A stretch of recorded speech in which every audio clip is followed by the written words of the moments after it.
Hi, my name is Mohammad Mubashshir, people call me Mobi. और जो मैं अब नज़म आपके सामने पेश करने वाला हूँ वो एक बेटे के जज्बात हैं अपने बाप के लिए। और मैं आपसे दरख्वास्त करता हूँ कि आप मेरे लफ्ज़ों पे जाएं, ना कि मेरे अंदाज़े बयां पे। मेरे जज्बातों को समझने की कोशिश करें। और इसमें कुछ वर्ड्स हैं जिनका मैं आपको पहले मतलब बता देना चाहता हूँ। जैसे कि एक वर्ड है फजर। फजर मतलब वो वक्त जब सूरज उगने वाला है। एक वर्ड है बेलोस। बेलोस मतलब अनकंडीशनल।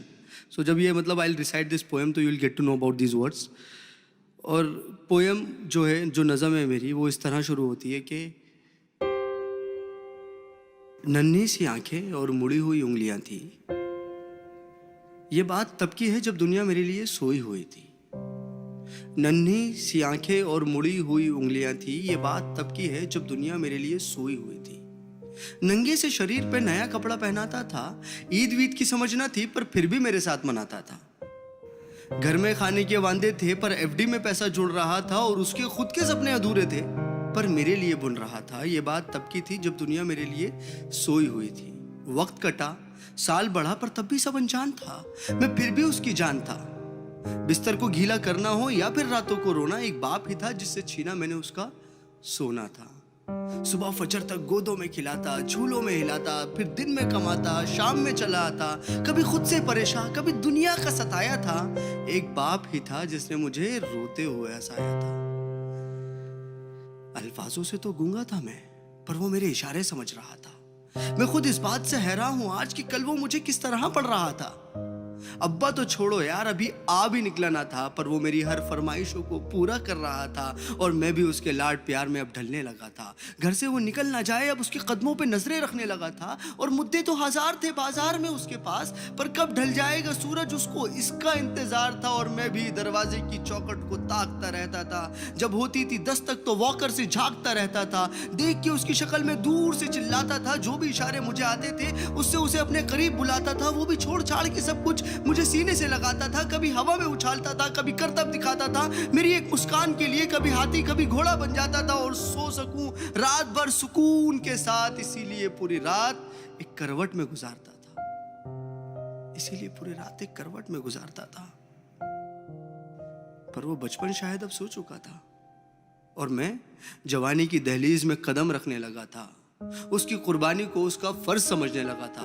चाहे वो फिर खुद बिना पंखे के सोना हो, या मुझे हवा में सुलाना, या फिर ईद का वो खुद पुराना कपड़ा पहनना हो और मुझे नया पहनाना, या तपते हुए बुखार में वो ठंडे माथे पे रखी हुई पट्टियां हो, या मेरी हर जिद के आगे झुक जाना। वो बचपन था, वो गुजर गया, वो रिश्ता था, वो सिकुड़ गया, और मैं उस कुर्बानी के बोझ को उठा नहीं पाया। इसीलिए वो शहर में कहीं दूर छोड़ आया। नया शहर था, नए शहर की हवा मुझ पे चढ़ने लगी थी।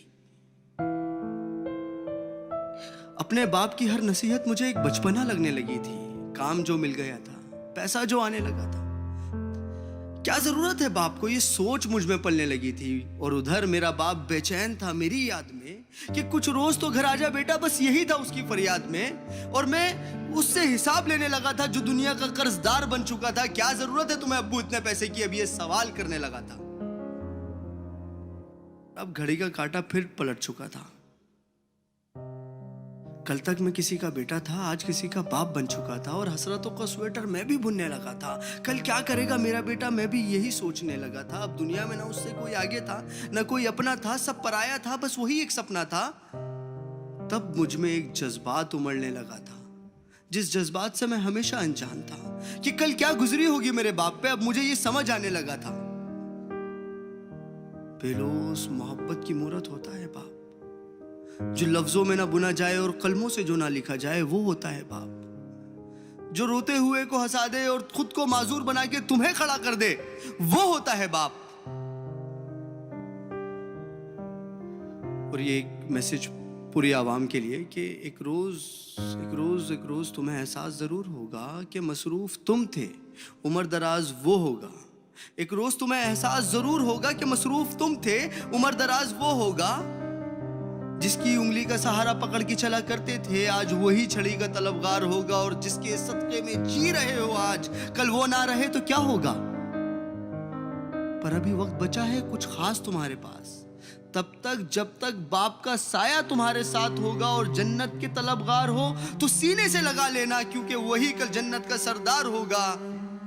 सब गिले शिकवे मिटा के चिपक जाना उसको, क्योंकि आज तो बाप है पर वो कल तुम्हारे साथ ना होगा, वो कल तुम्हारे साथ ना होगा। और मैं इस नज़म का कोई नाम रख नहीं पाया क्योंकि मैं बाप को एक लफ्ज़ में बता नहीं पाया। Thank you.